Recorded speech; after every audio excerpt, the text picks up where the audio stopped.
Hello and welcome to the Clover Grow Tips, where I make simple videos for the urban gardeners.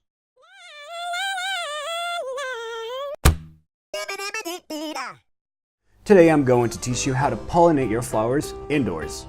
I'm using a jalapeno pepper plant for this tutorial, but it will work exactly the same way with tomatoes and other pepper varieties.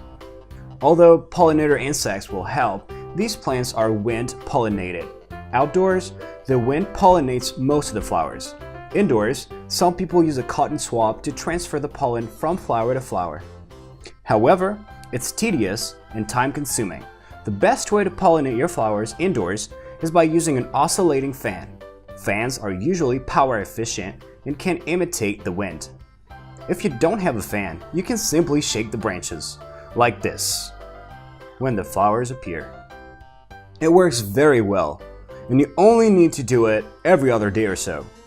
Finally, you can help spread the pollen by blowing air out on the plant. After a flower is pollinated, a small fruit will start to form. It will be very small at first, but it will become noticeable after the flower falls off.